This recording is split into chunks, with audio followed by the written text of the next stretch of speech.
Mesdames et messieurs, bienvenue à ce nouveau numéro de votre magazine ActuBuzz qui va revenir sur trois principaux sujets. On va aborder la question de l'union sacrée avec les députés Nord Kivu qui ont décidé d'adhérer au schéma du président de la République. L'union sacrée qui va mettre autour du président de la République plusieurs acteurs politiques, plusieurs regroupements politiques, plusieurs plateformes politiques. Alors, quelle chance accordez-vous à l'union sacrée? On en parle au cours de cette émission.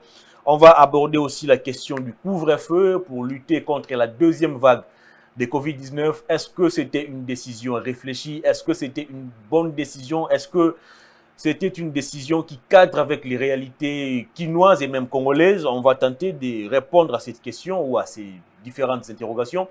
On va aborder aussi la question du mémorandum signé par 6 sénateurs adressé à Joseph Kabila, les 6 sénateurs qui reprochent à l'équipe dirigeante actuelle du FCC plusieurs griefs et ils appellent celle-ci à démissionner.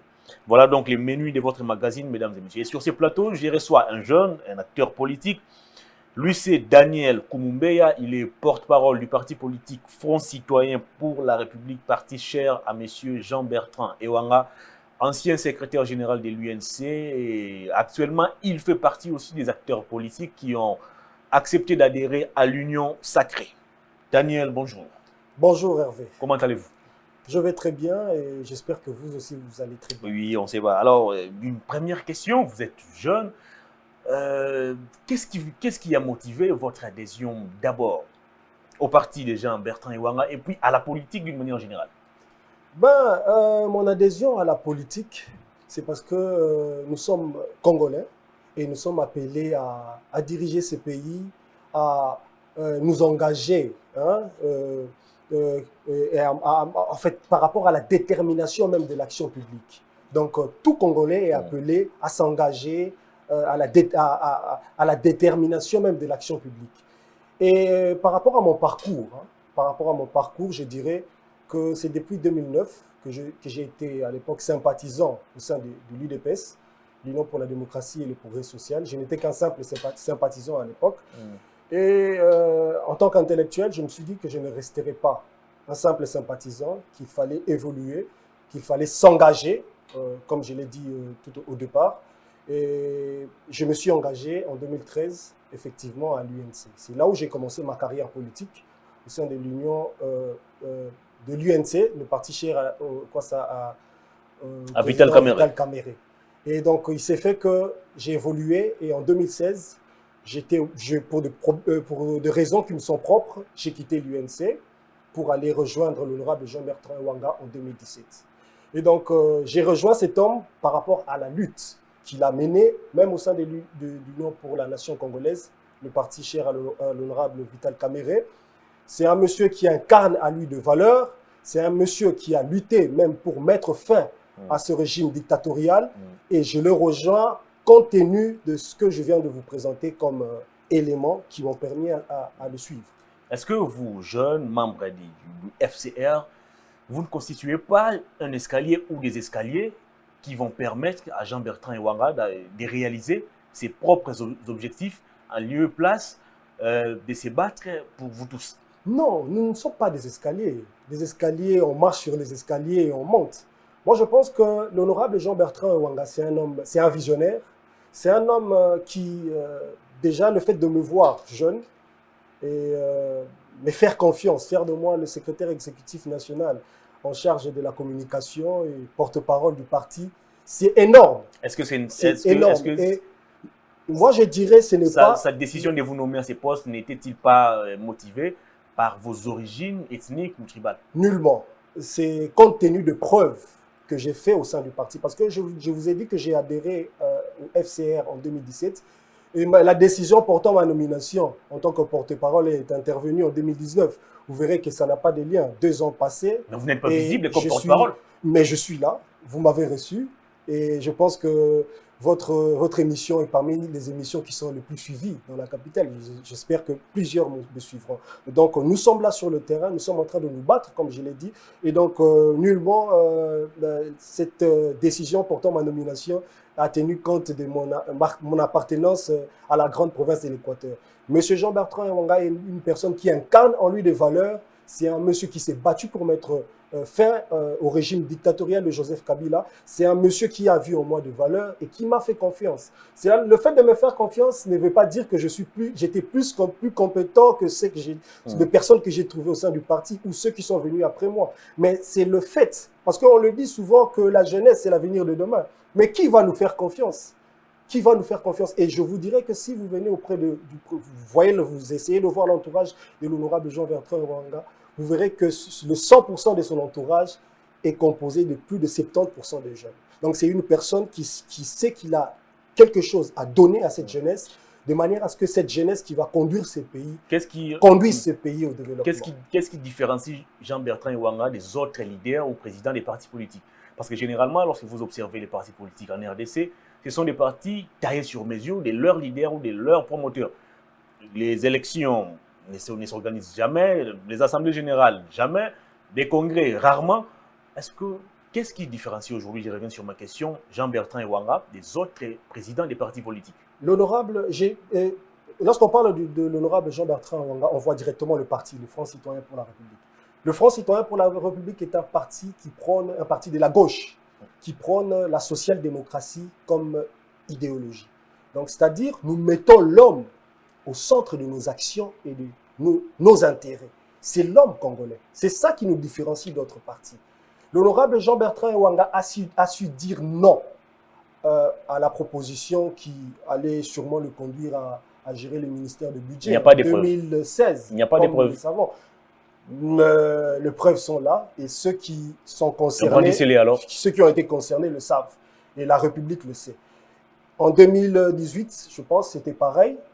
Il a dit non parce que la population ne trouvait pas son intérêt là. Et lui, sachant qu'il n'y avait pas l'intérêt de la population là, il a dit non à cette proposition ou à ces propositions.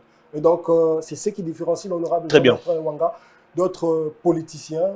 Je ne dirais pas que c'est les plus meilleurs, mais en tout cas, c'est ce qui a fait que nous, membres du Front citoyen pour la République, puissions porter notre choix. Vous les trouvez meilleurs peut-être parce que là, il n'est pas encore aux affaires. Peut-être le jour où il sera nommé ministre ou mandataire quelque part, son cabinet sera constitué comme tous les acteurs politiques, des membres de sa famille, ses enfants, sa femme peut-être, ses nièces, ses neveux.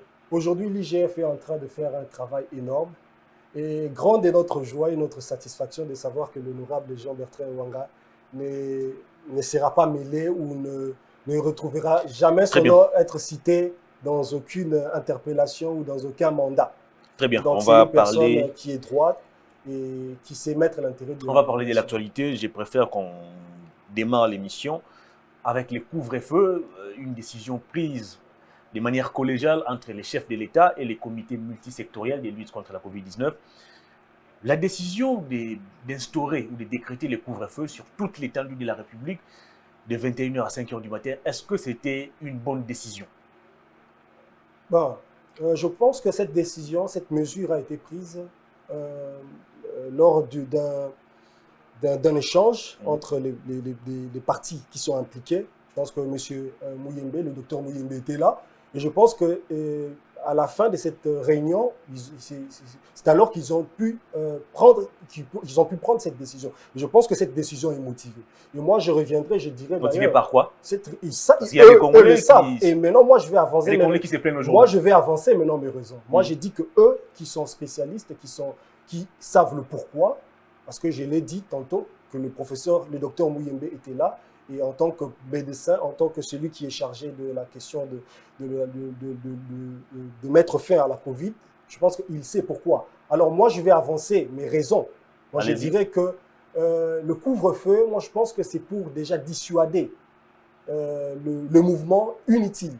Parce qu'en ce moment, nous sommes en moment de fête. Nous savons qu'en ce moment, il y a des mouvements de masse qui sont, moi je ne dirais pas que le fait des activités des gens sont inutiles, mais je dirais plutôt des mouvements qui sont inutiles. Donc je dirais que ceux qui ne sont pas censés par exemple sortir en ces périodes de fête peuvent rester à la maison. Essayer un peu de voir comment, voir avec le programme, et donc ce qui ferait que nous allons drastiquement réduire même la contamination au sein de la ville de Kinshasa, parce que nous savons que Kinshasa regorge plus de 10 millions d'habitants. Et donc, s'il faut voir toutes ces masses-là marcher matin, midi, soir, donc ce qui ferait que il y aura, et voilà pourquoi d'ailleurs il y a recrudescence de contamination. Donc je pense que cette décision est motivée. Et moi, pour moi, je dis que c'est compte tenu de ce que je viens d'avancer comme raison. Vous parlez de la réduction, ou de la réduction, oui, de la propagation de la pandémie. Alors, qu'est-ce qui vous dit aujourd'hui, ou qu'est-ce qui vous garantit que pendant la journée, le virus ne va pas circuler et c'est seulement de 21h à 5h que le virus sera en circulation? Non, je pense Ça signifie quoi cette décision? lorsqu'on parle de la mesure ne parle pas que du couvre-feu. Parce qu'il faut dire la vérité à la population, à ceux qui sont en train de nous suivre. La mesure phare, c'est le couvre-feu. Non, mais la mesure est phare. La mesure est phare par rapport à vous, par rapport à la population, ou soit par rapport à ceux qui ont pris cette décision. La mesure, il y a plusieurs mesures, notamment les gestes barrières, la distanciation sociale, parmi lesquelles la distanciation sociale. Ça, on en connaît. Le port du masque. Donc, je pense que toutes ces mesures, on ne peut pas dissocier le couvre-feu de ces mesures. Donc, il faut regrouper toutes ces mesures qui font en ce que ces personnalités qui ont pris ces décisions ont été motivées. Et donc, je pense que c'est ça, dire la vérité à nos populations, à ceux qui sont en train de nous suivre. De rester à la maison à partir de 21h, donc c'est-à-dire 21h plus, 22h, 23h, et porter le masque et tenir compte de la distanciation sociale et bien d'autres mesures. Alors, est-ce que cette décision ou cette mesure cadre avec nos réalités? Parce que nous sommes au mois de décembre, un mois qui nous conduit vers la Noël, mais aussi les Nouvel An. C'est un mois où les gens font beaucoup de mouvements, beaucoup de déplacements, acheter de quoi vivre, de quoi manger. Alors, est-ce qu'on a tenu compte de tous ces paramètres, avec tout ce qu'il y a comme embouteillage au cours de ces mois, avec tout ce qu'il y a comme difficulté en ce qui concerne la circulation? Est-ce que tous ces paramètres ont été pris en compte avant de prendre une telle décision? Voilà pourquoi, lorsque j'ai avancé la raison, j'ai parlé de réduire le mouvement inutile. Donc, c'est-à-dire, nous pouvons prendre, par exemple, au sein d'un foyer, celle ou celui qui peut sortir doit être sûrement le parent, la cousine ou la tante, qui peut être délégué pour aller faire ses achats. On n'est pas obligé de sortir tous ensemble pour aller faire le marché. Donc, je pense que c'est une décision qui a été motivée. Et ces personnes-là, c'est le cadre même de nos réalités. Et je pense qu'il y a des personnes qui peuvent être déléguées dans chaque famille et qui vont aller faire... il faut prendre en compte cela, parce que la Covid tue. On est venu, on nous a dit tout au début que c'était faux, mais on a vu qu'il y avait des cas, on a perdu des gens, des proches. Paix à son âme, nous, au sein de l'Alternance pour la République, l'AR, la plateforme à laquelle nous faisons partie, nous avons perdu le secrétaire général de la SCOD, M. Patrice Emery. Donc, il est mort de suite du Covid. Donc, nous avons des proches. Chacun de nous a eu à perdre un de ses proches. Donc, cela nous affecte. Et en tant que leader d'opinion ou en tant que politique, nous sommes appelés à conscientiser la population et à respecter ces mesures qui ont été prises. Donc, nous soutenons ces mesures qui ont été prises par les autorités. Et pendant ces temps, ce sont les tenanciers des débits des boissons qui se plaignent. Ils estiment que leurs activités risquent de tomber en faillite. Déjà, ils ont été frappés par les confinements pendant près de 5 mois. Et aujourd'hui, qu'on parle encore du couvre-feu, leurs activités fonctionnent généralement en début de soirée pour finir jusqu'à tard dans la nuit. Cette décision va sérieusement handicaper leurs affaires. Vous savez, lorsque vous allez à Dubaï, vous verrez qu'il y a des boîtes de nuit, nous ne sommes pas à des Dubaï. Bars. Je prendrai le cas, nous sommes un pays qui cherche à évoluer. Et lorsque nous cherchons à évoluer, nous prenons toujours des exemples partout dans le monde. Et moi, je prends le cas de Dubaï. On verra qu'il y a des bars, des boîtes de nuit ou des bars qui ne fonctionnent que durant 3 heures, 6 heures du temps. Donc, pour faire la recette de la journée, je ne pense pas qu'on doit prendre 24 heures sur 24. Et d'ailleurs, même selon moi, en tant que jeune politicien, en tant qu'alternative, nous qui voulons que le changement intervienne dans ces pays, moi, je trouve que là, c'est selon moi, je trouve que cela occasionne même le chômage dans notre pays. Cela est même un des facteurs, une des causes, qui occasionne le chômage. Parce que lorsqu'une personne qui passe toute sa journée, par exemple, dans un bar, dites-moi qu'est-ce qu'il fait, si ce n'est que de s'enivrer. Est-ce que cette personne-là aura le temps de réfléchir pour l'avancement du pays? Et en même temps, ce n'était qu'une parenthèse. En même temps, vous oubliez que ces bars payent leurs impôts. Ces personnalités ou ces bars sont reconnus et ils sont libres d'exercer leurs activités, comme le reconnaît, leurs droits sont reconnus, voulais-je dire. Et donc, ils vont exercer leurs activités libre comme le reconnaît Très bien. la loi. On va parler de la politique cette fois. Union sacrée autour de la République, ces concepts en vogue, ces schémas mis en place par les présidents de la République, mettre autour de lui ou réunir autour de lui tous ces Congolais épris de bonne volonté pour aider les pays à avancer. Il y a des gens qui voient dans cette union sacrée un danger. Aujourd'hui, vous allez mettre autour du président de la République tous ces anciens kabylistes et tous ces gens qui ont échoué 18 ans durant avec Kabila autour du président de la République. Pour quel résultat? Je pense que le résultat sera, s'il faut répondre directement à votre question, je dirais que le résultat sera satisfaisant. Et ça, vous devez croire au chef de l'État. Qu'est-ce qui vous donne cette garantie? Ce qui me donne cette garantie est dû au leadership. Parce que ce pays manquait, et c'était un manque criant de leadership, au sommet même, à la tête du pays. Et lorsque le chef de l'État, son Excellence Félix Antoine Tshisekedi Tshilombo, a pris le pouvoir, il a tracé la voie. Il nous a montré, il a démontré en fait la volonté de changer les choses. Mais il a été bloqué par le FCC. Il a cru à la bonne foi du FCC. Il a fait confiance à M. Kabila, qu'il appelait mon frère, son frère, voulais-je dire. Et il a cru à cela, à la bonne foi de ces gens qui ont mis le bâton dans la roue du chef de l'État.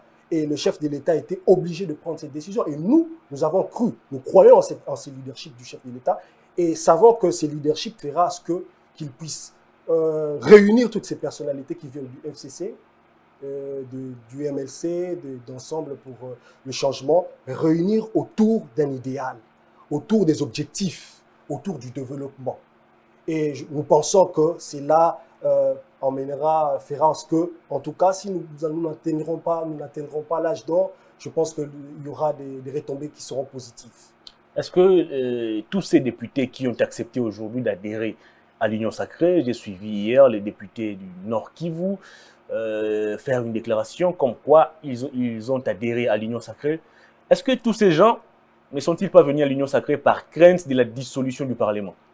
Non, ils ne sont pas venus par crainte de la dissolution du Parlement. Ces gens se sont vus être déliés, en fait. C'est comme s'ils avaient une corde sur le cou et ils ont été déliés, en fait, de cette corde-là. Ce sont des gens qui viennent pour la plupart du FCC. Et nous savons quel a été le mode opératoire au sein du FCC. La pensée unique, où on ne pouvait pas émettre un avis contraire à celui du guide suprême. Et ayant vu le chef de l'État, ayant répondu à l'appel du chef de l'État, son Excellence Félix Antoine Tshisekedi Tshilombo, ils ont trouvé en lui le garant de la nation, le garant du bon fonctionnement des institutions de la République, et ils l'ont suivi. Et donc, ils ont suivi ce leadership qui ne va pas s'imposer pour imposer, excusez-moi la tautologie, pour imposer sa ligne de conduite, mais qui sera là pour entendre les avis de tout le monde, pour que nous puissions faire marcher la République. Et donc, je pense que ce n'est même pas par crainte de la dissolution du Parlement, c'était plutôt par la crainte ou par le fait de se lasser même du musulman dont ils faisaient l'objet au sein du FCC. Donc, ils se sentent actuellement, aujourd'hui, libres de marcher et de contribuer même à l'avancement du pays. Alors, on attend la nomination de l'informateur. Un nouveau gouvernement sera mis en place. Alors, comment ça va se passer? Le partage ou la responsabilisation des uns et des autres, ça va se passer comment? Est-ce qu'on va se référer à la représentativité de chaque regroupement politique? Est-ce qu'on va tenir compte ou soit on va s'y référer beaucoup plus à des personnalités de manière individuelle? Comment ça va se passer? Alors, parce que s'il faut tenir compte de la représentativité, il y a des gens qui seront déjà exclus. Comme votre parti politique, vous serez déjà exclu. Les MLP de Franck Dion sera exclu. Alors, comment ça va se passer? Vous avez parlé de notre parti et nous avons compétit et nous savons que nous avons remporté des sièges, mais nous savons aussi comment est-ce que les élections se sont déroulées. Vous avez combien de députés? Nous n'avons pas de députés, mais nous savons comment est-ce que les élections se sont déroulées. Alors, nous ne reviendrons pas à cela. Comment voulez-vous vous retrouver? Nous disons que nous sommes dans le cadre de l'Union sacrée pour la nation congolaise. Alors, l'Union sacrée, le chef de l'État a fait appel aux dignes fils et aux dignes filles de ce pays, de se mettre ensemble. de mettre à côté nos divergences, reconstruisons ce pays. Donc, on ne tient pas compte, s'il faut tenir compte de colorations politiques ou de ceux qui viennent de telle plateforme, je pense que c'est ce qui est en train de se faire au sein de l'Assemblée nationale. Il y aura des regroupements qui seront formés, qui, lors de la réqualification, de la majorité parlementaire, ils vont se regrouper parce que je dirais que c'est l'argument même que tient nos frères du PPRD ou du FCC qui disent que la majorité est encore là, compte tenu du fait que la réqualification au sein du Parlement n'a pas encore eu lieu. Mais bientôt là, il y aura réqualification de la majorité au sein du Parlement et nous aurons un Premier ministre. Moi, j'ai confiance, j'ai foi à ces députés, à ces personnalités politiques qui se sont mis ensemble, au professeur Bahati Lukwebo, au président Jean-Bertrand Ewanga, au président Jean-Pierre Bemba Gombo, au président Moïse Katumbi, au président de la République, à son Excellence, Monsieur le Président de la République, Félix Tshisekedi. Et donc, j'ai foi en eux. Je pense que ça sera question de voir comment servir la nation et non pas de voir comment se partager les postes pour jouir au détriment du peuple. Alors, vous avez traité ces députés qui vont former aujourd'hui l'Union sacrée, les députés préfabriqués, des députés nommés, et des députés qui étaient téléguidés par Kingakati. Alors aujourd'hui, qu'est-ce qui vous fait croire que ces députés feront mieux que ce qu'ils ont fait hier? Qu'est-ce qui vous garantit que ces députés ne vont plus se comporter en homme téléguidé ou en personne téléguidée? Moi, je dirais c'est la volonté du chef de l'État de faire évoluer les choses. Simplement, pour répondre directement à votre question, c'est la volonté du chef de l'État. Et je pense que lui, en tant que garant de la nation, il a tracé la voie. Il a appelé tout le monde de suivre cette voie et tout le monde va suivre cette voie et les choses vont changer, vont évoluer. Je ne comprends pas la garantie que vous avez ou cette conviction. Non, nous croyons au chef de l'État. Vous savez, mon frère Hervé, est-ce que Félix Tshisekedi ne risque-t-il pas de nous dire à la fin, bon, voilà, comme Kabila l'avait dit, je n'ai pas réussi à changer l'homme congolais. Je vais vous donner. Lui, peut-être, il va nous dire, je n'ai pas réussi à transformer ses députés. Je vais vous donner un exemple. Pourquoi nous croyons au chef de l'État, à son Excellence Félix Antoine Tshisekedi Tshilombo? Il a mis en place l'IGF. Lorsqu'il a mis en place l'IGF, il y a de ceux qui ont commencé à crier. Il a trouvé l'IGF. Il a activé la batterie IGF parce que l'IGF faisait partie de la présidence à l'époque. Et si même d'aucuns parlent du fait que si l'IGF a été transféré à la présidence de la République, c'est même pour le museler l'IGF, qui est cet organe qui est en train de faire un excellent travail et que nous saluons d'ailleurs. Alors, le chef de l'État a activé la batterie IGF. Et l'IGF est en train de faire un grand travail. Mais il y a de ceux qui criaient, qui disaient que non, qu'est-ce que cela à voir qu'est-ce que cela apportera même au vécu quotidien de la population? Mais moi, je vous dirais, je ferai un analyse et je vous ferai voir pourquoi est-ce que nous croyons au chef de l'État. Nous avons besoin de mettre fin aux rébellions. Parce que la République démocratique du Congo n'est plus victime est actuellement victime de ses richesses. Parce que la guerre d'agression est déjà finie. Alors nous sommes actuellement victimes de nos richesses. Et la plupart de ces groupes rebelles qui évoluent à l'Est sont financés par des multinationales, des entreprises multinationales, et auxquelles font partie certains nationaux. Et ces jeunes qui évoluent là, ce sont des jeunes qui sont en manque d'opportunités. Vous voyez. Alors, qu'est-ce qu'il faut pour convaincre ces jeunes-là, ces vieux, je dirais aussi, de laisser les armes, d'isoler ces étrangers qui viennent prendre les armes, en l'occurrence, par exemple, l'ADF, laisser ces gens isolés pour que l'armée aille à l'assaut de ces gens-là. C'est par manque d'opportunité que ces jeunes vont. Alors si l'IGF, qui est en train de faire un grand travail, permet à ce que l'État puisse maximiser les recettes, nous saurons même financer le processus DDR de manière à ce qu'il y ait de politiques qui soient mises en place et pour faire avancer les choses. Et ces politiques permettront à ce qu'on mette, par exemple, dans le secteur de l'agriculture. Moi, je prendrai le secteur de l'agriculture parce que la République dispose de 80 millions de terres arables. Aujourd'hui, nous pouvons mettre ces moyens-là pour faire évoluer les choses. Très Donc, bien. offrir de l'opportunité à ces jeunes-là. Voilà pourquoi je voulais dire, je suis en train de vous faire voir pourquoi est-ce que nous croyons à ce monsieur. Lorsqu'il a activé la batterie IGF, plusieurs ne comprenaient pas pourquoi est-ce qu'il a mis cela. Est-ce que l'IGF, en fait, allait avoir un impact direct au vécu quotidien de la population. Et nous sommes en train de faire voir. Donc, cela permettra à ce qu'on puisse maximiser les recettes. Et ces recettes qui seront maximisées pourront ensuite financer le politique de l'État, en l'occurrence financer l'armée et mettre fin aux groupes armés. Voilà pourquoi nous croyons au chef de l'État et nous croyons en sa vision. Très bien. Voilà. Et pendant ce temps, c'est Mouzito qui vous pose la question de savoir si Tshisekedi n'a pas su s'imposer ou réussir face à Joseph Kabila, qui était son seul interlocuteur. Réussira-t-il à s'en sortir face à tous ces gens qui viennent maintenant de s'ajouter autour de lui pour former ce que vous appelez union sacrée? Mais l'union sacrée, c'est le camp du peuple. L'union sacrée est là pour travailler pour l'intérêt du peuple.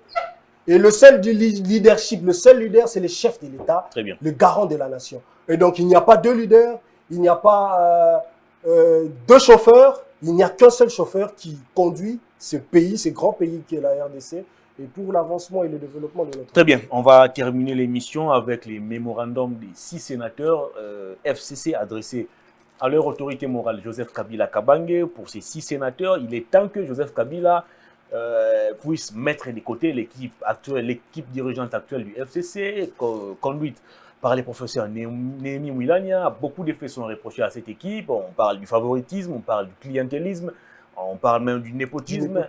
Il y a un groupe de gens qui se font passer pour des caciques, qui ont pris en otage les FCC.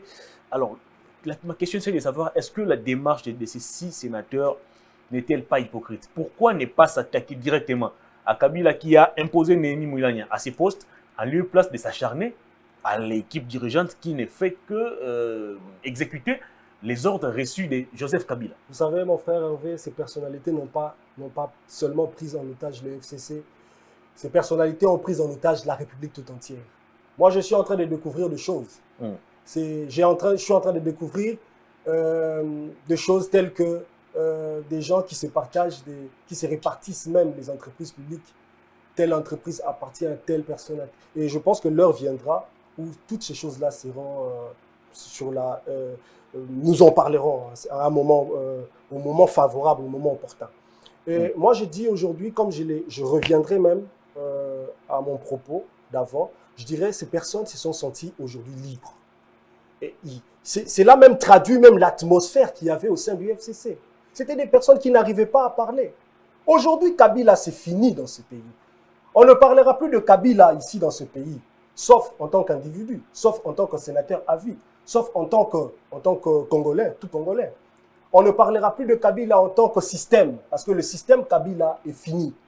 Et ces personnes-là peuvent aujourd'hui, est-ce que vous pouvez penser, aujourd'hui, Madame Mouyumba, Francine, par exemple, qui est plus PPRD que le PPRD, que ceux-mêmes qu'il a eu à trouver au sein du PPRD, aller signer même ces mémos. Moi, c'était infaisable, impensable.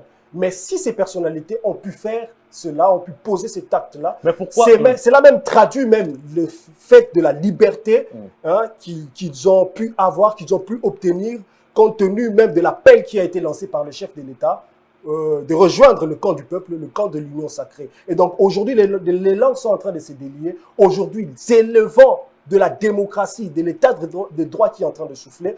Et nous ne pouvons que féliciter le chef de l'État et l'encourager à aller de l'avant. Mais pourquoi s'acharner à l'équipe dirigeante qui a été nommée ou désignée par Joseph Kabila en lieu et place de cibler ou d'attaquer Joseph Kabila lui-même, qui règne en monarque au sein du FCC, où seule sa voix, seule sa décision prime? Pourquoi ne pas aujourd'hui réfléchir en termes du remplacement de Joseph Kabila à la tête du FCC?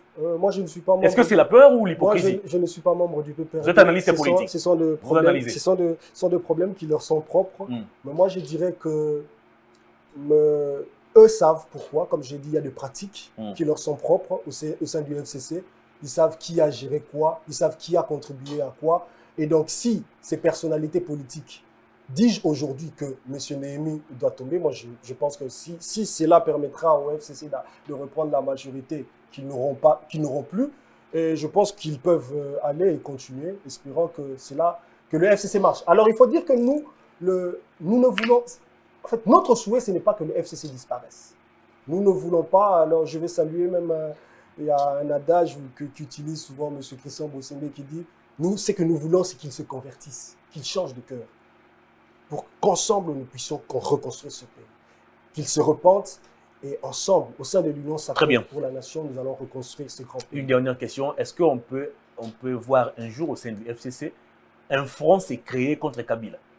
Il y a déjà, j'entends parler du camp de la Renaissance. Oui, mais parce qu'aujourd'hui, on s'attaque beaucoup plus à Néhémie qu'à Kabila. Ce n'est qu'un bouc émissaire. Hein. Alors moi, je dirais que... Très bien. D'ailleurs, ces mots devaient être adressés à M. Kabila. Alors moi, je trouve que M. Néhémie n'est qu'un bouc émissaire. La vraie question devrait d'ailleurs être adressée à M. Kabila. Très bien. L'émission est terminée. Donc voilà. Daniel Koumoumbéa, vous allez regarder la caméra qui est là devant vous. Votre dernier message au public en quelques secondes et si possible, vous coordonner à tous ceux qui voudront peut-être adhérer au FCR ou poursuivre les débats avec vous. Alors, moi, c'est Daniel Koumoumbéa, comme l'a dit Hervé. Je suis porte-parole du Front citoyen pour la République, jeune entrepreneur, parce qu'au départ, on a eu un échange avec lui. Alors, je suis aussi entrepreneur et nous sommes engagés en politique pour faire évoluer les choses, faire à ce que le pays aille de l'avant et faire changer les choses. Alors, je vais vous inviter, vous, frères congolais et congolaises, chers compatriotes, de rejoindre le camp du peuple, le camp de la patrie, au sein de l'Union sacrée. Si vous êtes en politique, d'adhérer au sein de l'Union sacrée pour la nation. Si vous n'êtes pas en politique, de soutenir la décision qu'a pris le chef de l'État en s'unissant en nous, avec le chef de l'État, ensemble, nous allons faire évoluer les choses. Alors, pour ceux qui veulent me rejoindre, vous pouvez prendre mes coordonnées. Je vais passer mon numéro, le 081 92 95 960. Je répète, le 081 92 95 960. Vous pouvez me contacter, vous allez m'écrire, vous allez m'appeler. Et si vous voulez, vous allez rejoindre le Front citoyen pour la République. C'est un parti qui travaille pour le peuple congolais. Très bien. Pour le développement de notre nation. Daniel Koumoumbéa, merci de votre passage. En tout cas, c'est moi qui vous remercie. L'émission est terminée, mesdames et messieurs. Merci de votre sympathique attention. Merci à toute l'équipe technique qui m'a aidé à vous présenter cette émission. Au revoir, d'ici là, portez-vous bien.